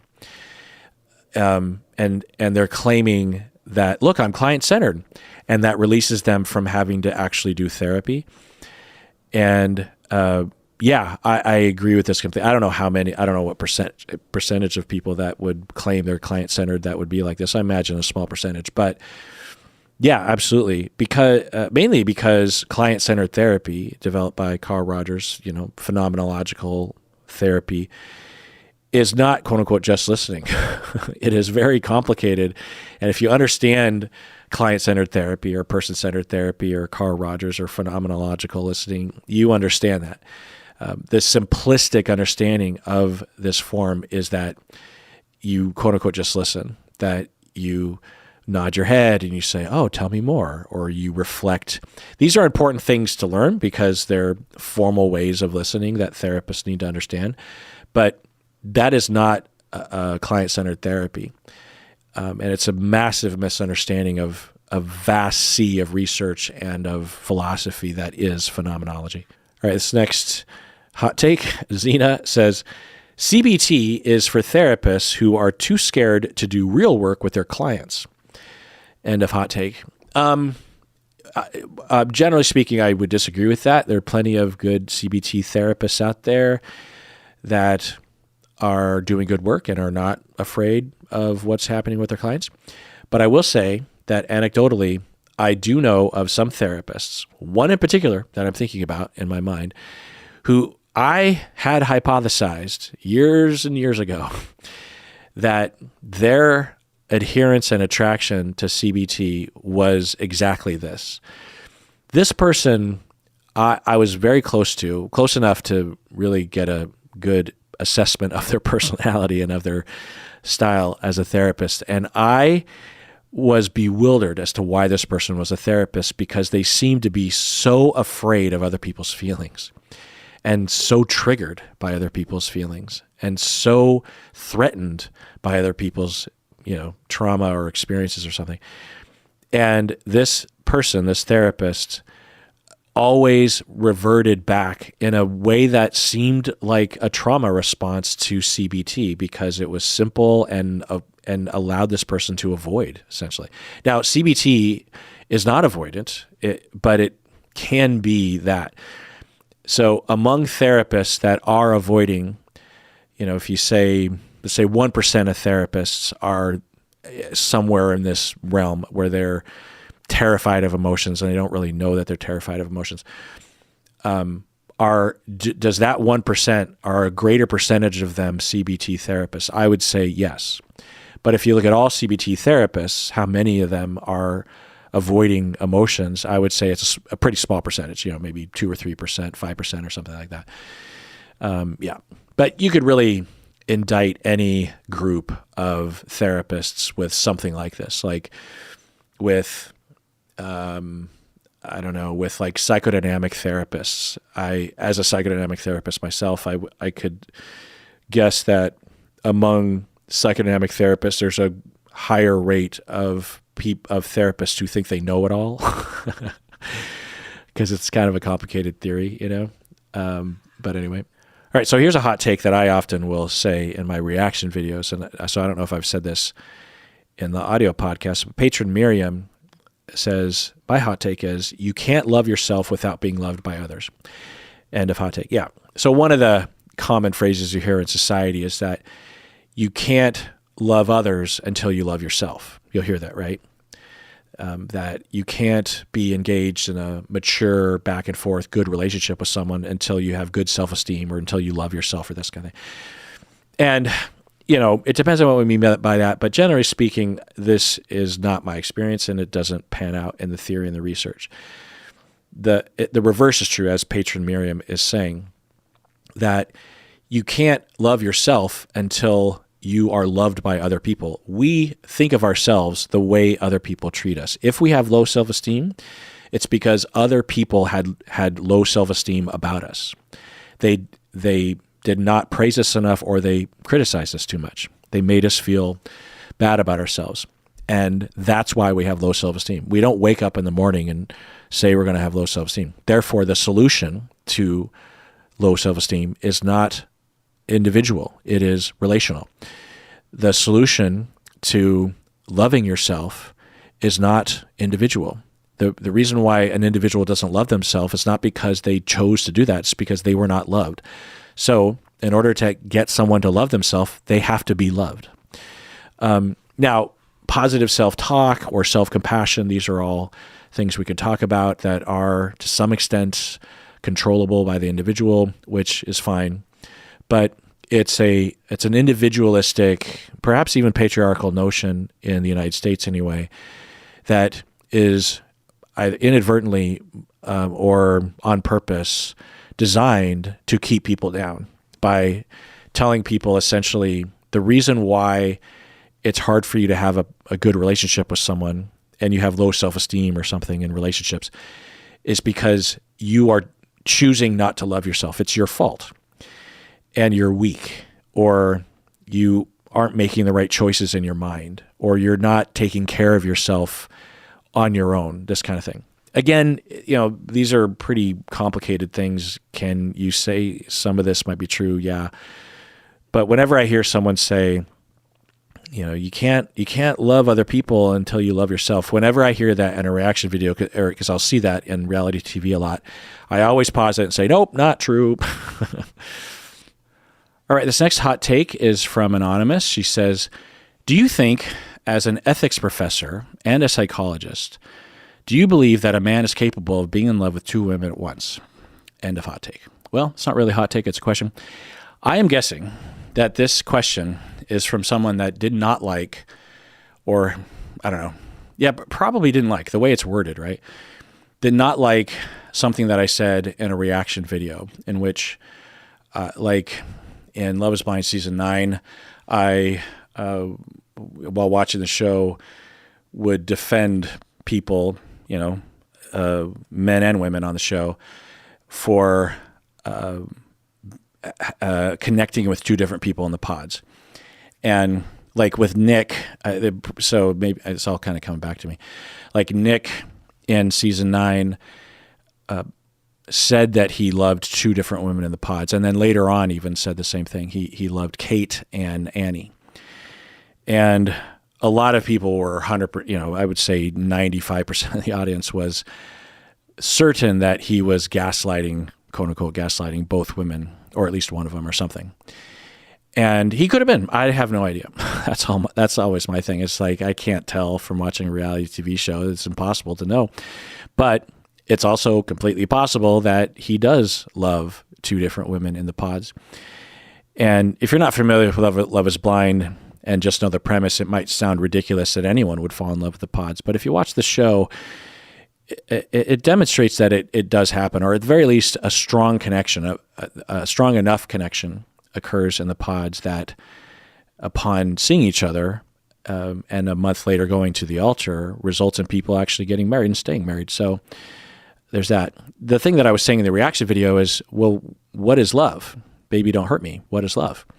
Because, there's no real confirmed definition. There's no firm, concrete definition. Plus, even if we do define it, it's all based on subjective experience. So we just can't really define that for other people. Now, can we be suspicious of someone who claims they love someone under certain circumstances, like they just met someone, and like say on Love is Blind, someone on day one says they love all 16. There's a guy who says he loves all 16 women. He's just like, oh my God, I'm so in love with you. No, really, like really in love. I'm in love with you. Could we be suspicious that the guy is lying or distorted or something's wrong with him? He's misleading. He doesn't understand what love is. Something's wrong there. Yeah, there's some circumstances, but plenty of people on the show seemingly have a very deep connection with one and sometimes more than one person. And often on the show, they won't say love.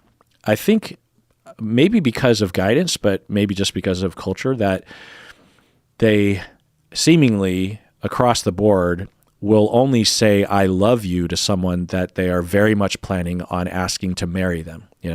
There's a progression of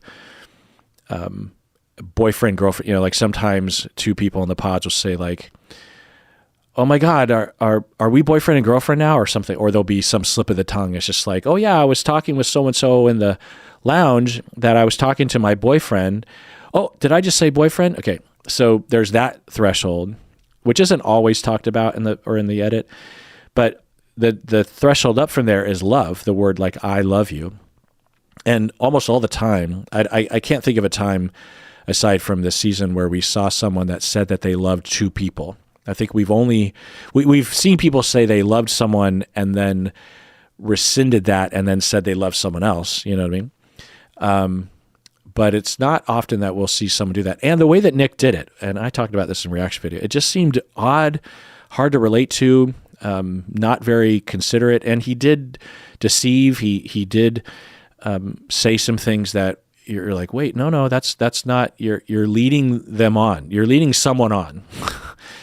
But I also wondered if, in the whirlwind of dating in the pods, it's just hard to keep track of things. You're living in the moment. And he kind of said that later on. Anyway, I'm not saying that Nick didn't do a bad thing. I'm just saying, whenever I'm watching the show, I can never know what's happening. I'm always just talking about possibilities and different angles and stuff so that everyone can, benefit from possibilities and compassion, open their mind up other than the strict narrative of, reality TV show audiences, which tends to say almost the exact, by now I can pretty often predict what the general audience will think about a particular person on the show, because it's almost always around the same issues, Anyway, so I think some people had a problem with that because they just didn't like Nick or something, and they're like, no, someone can't love two different people. A guy, so, to read this,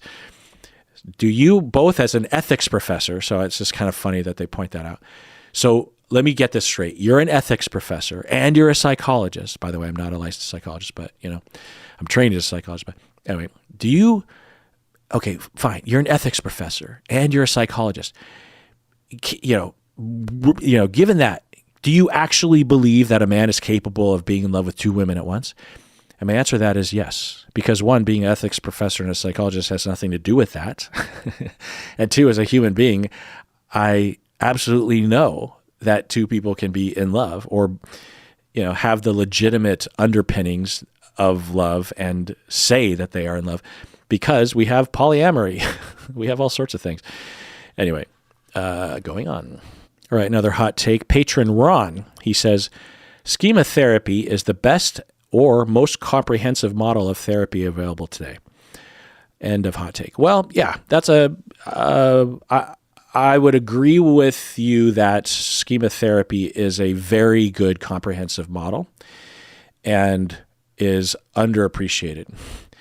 Once I learned it, I thought, oh my God, this really solves a lot of problems, because it's not as complicated as the full-blown psychodynamic therapy theory, of which there's many sub-theories within psychodynamic theory.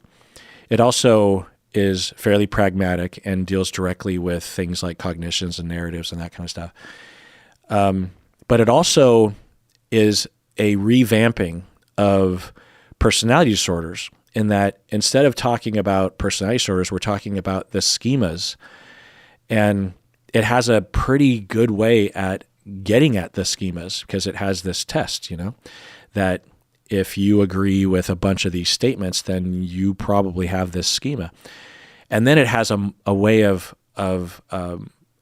investigating how people cope with those schemas and the modes that people go into. It's very comprehensive. It's pretty easy to explain, not super easy, but easy enough, but it's actually way more complicated and way more comprehensive. Schema therapy can capture and address and treat all of the personality disorders and people that are just on the spectrum. Because that's the other thing, is it doesn't diagnose from the schema test. It just says it's likely that you have this schema. Those schemas are associated with personality disorders. The other thing that's really great about schema therapy is that because it's a revamping, they approached it in modern times, like 10, 20 years ago, or 20, 30 years ago, with all of the knowledge that had preceded it. So they could sort of build a model based on all that stuff without having to cobble together the way psychodynamic theory has sort of been discovered as time has gone on. And so instead of having all these weird, personality disorder names like histrionic or something, they can just name the schema in a way that is self-evident, like abandonment schema. It's not called borderline schema, it's called abandonment schema. So, I agree. I had basically been using schema therapy before I knew of it. But if I don't know if I've ever thought about this, but if I were to recommend that a new therapist focus on one thing, if they really wanted to focus on one thing, I guess this would be it. It'd be hard though. It's harder than it seems, schema therapy, especially when you get into the modes and the treatment of it and stuff. And it doesn't really tell you exactly what to do as a therapist, which I think is a good thing. Anyway, all right, this next hot take, Anonymous, she says, everyone should have mandatory therapy for 2 to 5 years paid for by the government. Kind of like how some countries have served time in the army. It would make all of our lives better. But I also know you can't make a horse drink. You can only lead it to water. End of hot take. Yeah, although I'm not a fan of the government dictating anything along these lines because they usually fuck it up. But changing our culture so that it's a lot more common, and we are doing that, and you know, like the fact that while I'm watching Sister Wives, and you have these, you know, massively fundamental, and you know, I say this with kindness, that these are backwater people. I mean, they literally live in the sticks. They have to live in areas that are away from the law because it's illegal to be in a polygamous, you know, family. And they're, you know, very regressive and very conservative. And yet these people went to therapy like voluntarily and liked it and used it, you know? So the fact that you see that these fundamentalist Mormons are voluntarily, and they weren't going to therapy like the sort of therapy I see on 90 Day Fiancé where they sort of go to one session. You know, they were going to several sessions, and in the reality TV show, we only saw like a small snippet of occasional sessions. And so we have effectively changed the culture as a field. You know, we have therapists and mental health. We've been working hard for decades to change that culture, and we have succeeded, and we have a lot more to do, and you know, let's continue to go down the road. And so, you know, it's sort of like there was a point where in the past that you might say this about dentistry, that you would say every kid should get at least one visit by a certain age with a dentist. And with cultural change, you now have that. And it might seem like that was always the case, but it was not always the case. Or that every kid should learn how to read, right? If we go back far enough, there were plenty of people that were like, why do kids need to read? Come on. So, you know, in 50 years, will effectively everyone go to therapy when they need it because our culture has changed? You know, I'd imagine that. So I don't want the government getting involved in that. But I do like your hot take. And if I were a dictator, I might consider doing that. All right, just a couple more. Patron Sean, he says, most therapists who describe themselves as eclectic never learned a single model to fidelity. And they go on with that hot take. Yeah, well, it's hard to know. And we've done research on this. And the word eclectic, the label of eclectic has changed over the years. I first started hearing it in my early career. And I would agree that many people anecdotally would say they were eclectic when they actually didn't really understand any of the models that they were pulling from. But you can have an eclectic therapist today who calls himself eclectic, who does understand the theories well enough and is integrating a lot. The preferred term today is integrative, which you could say is essentially the same thing as eclectic, but it's just trendy to say that, or at least in the past 20 years, I would say it's more trendy to call yourself integrative, right? Where you're integrating different theories. It feels more purposeful, right? Because eclectic sounds like you're just sort of random, whereas integrative sounds like you're actively integrating things. Anyway, and there's definitions of these and blah, blah, blah that I could get into. But yeah, I would agree. I don't know. If I had a therapist or a colleague that said they were eclectic, it would set off a red flag, kind of, maybe a yellow flag, but I wouldn't know, because I think most people don't really understand how to talk about these sorts of things, and you could have a therapist that absolutely knows what they're doing, and they just call themselves Eclectic because they don't know that that's kind of a yellow flag outside of certain circles. Anyway, another one here, long-term YouTube member, she basically has another way of saying that notion that we've heard before, which is that people need to stop focusing so much on their mental health, and that it's actually making people sicker, or it's keeping people down, or something like that. And I there are times when I will, like I'll tell you that. So as I read these hot takes from people, I find myself saying, wow, a lot of these people have basically the notion that, dwelling on it is bad, which I hate, but that's not really what they're saying. And so I also have to be humble and realize that I might not be really understanding what they're saying, and I might be not noticing a trend in society, because why would I have the finger on the pulse of everything? And I think back to 10 years ago when I first started getting questions about cancel culture. And people are like, Kirk, what do you think about cancel culture? Isn't there a problem with cancel culture? And at the time in 2015, I, from my, vantage point of culture, I found that what was being called cancel culture was more like consequences culture. Like if you rape someone, like you're Kevin Spacey, and you rape someone and you get canceled, then it's just like, well, that makes sense. That's justice, and that's social responsibility, and that's consequences. But in the last 5 years, I've seen examples of people getting canceled, like Lindsay Ellis on YouTube, if you're familiar. And she was canceled for what was perceived to be like egregious racism against Asian Americans, which it was not. She used the word squint in a tweet or something, and everyone assumed she was talking about Asian Americans when she wasn't. Anyway, and so I've come to learn that there is a thing that we could say is a problem with cancel culture. Now, we still have the ability as intelligent, wise people to investigate and evaluate the difference in case by case between someone that deserves to be canceled versus someone that might not deserve to be canceled. And we need to be careful about that. But back in 2015, when people are asking me about cancel culture, I think for them, they were seeing the beginnings of people that were being canceled too quickly. And I did not see that.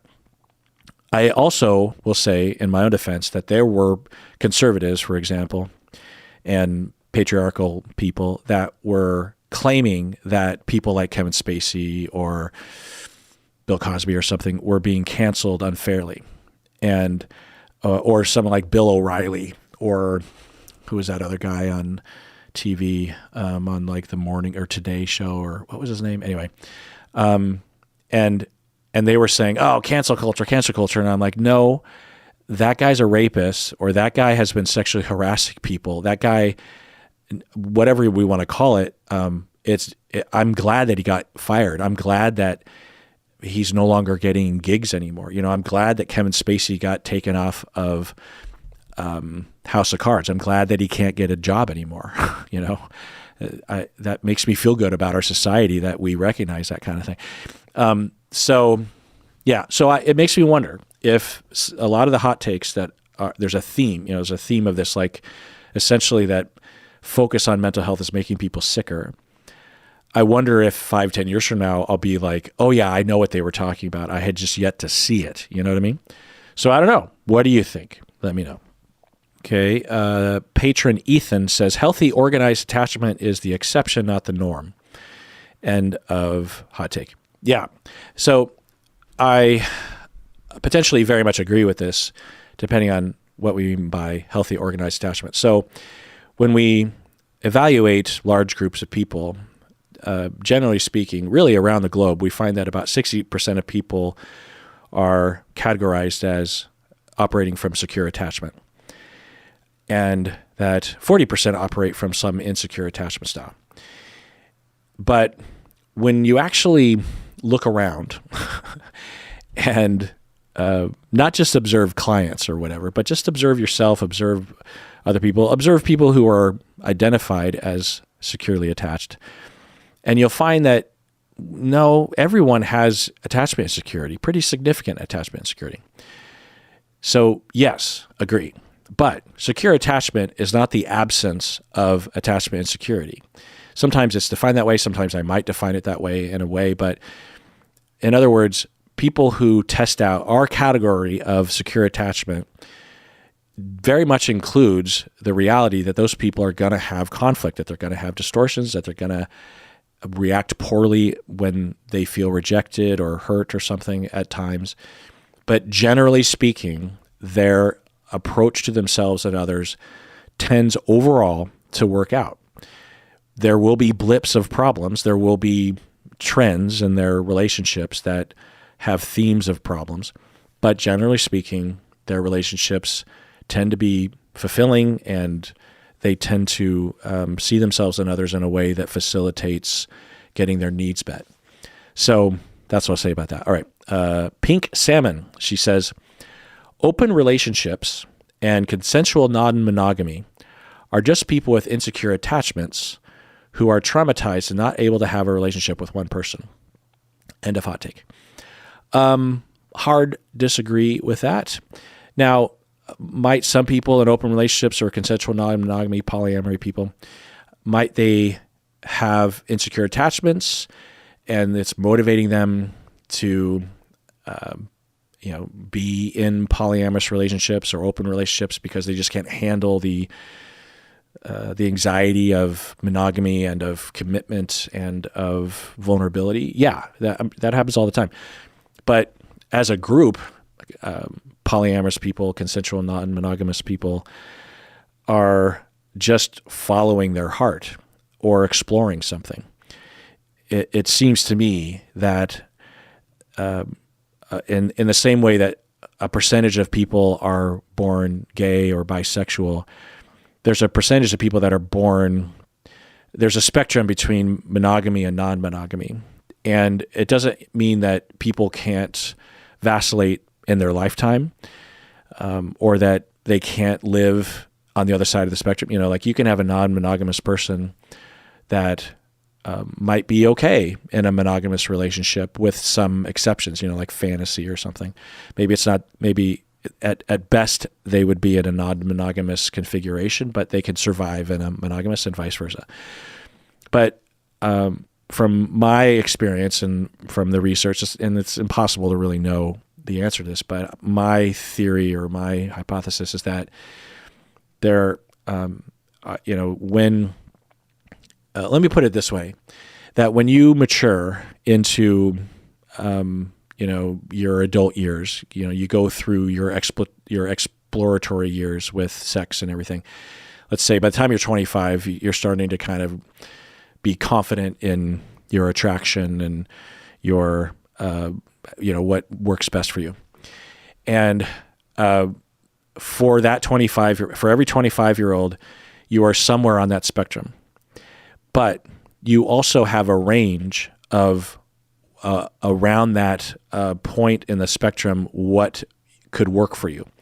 So you could have someone that is smack in the middle, say they're like 50%, meaning they're right in the middle of monogamy and non-monogamy, but they have a flexibility number of 40%, meaning that they could be they could live at the 10% or at the 90%. But they're 50%, but their variability is 40% either direction. Does that make sense? Another person would be born at the 90%, and their flexibility is 5%. So they're very much a polyamorous-oriented person, and they very much need to be in a polyamorous situation to be happy and content and to be fulfilled. And, all the things in between. So that's the way it kind of looks to me. Now, could you have someone that's monogamously oriented or non-monogamously oriented who is operating from insecure attachment and is resorting to various different defenses, playing with different configurations on the monogamy versus non-monogamy spectrum, and they're stepping outside of their natural flexibility zone, and they're confusing themselves and harming everyone around them? Yeah, that happens all the time. But it equally, or a lot more often happens that people are routed to monogamy who are well outside their flexibility zone, when if we just were not stigmatizing or pathologizing of non-monogamous relationships, because why would we be, then people would find their natural place on that spectrum and live their lives, and everyone would be fine. All right, one more deep dive. Dora, she says, it's not easy being green, but it's the color of spring. Kermit the Frog. Yes, I love that hot take. It's not easy being green, but it's the color of spring. Kermit the Frog. I'm just reading it as she wrote it. And everyone out there, I'm done. Take care of yourself because you deserve it. You really, really do.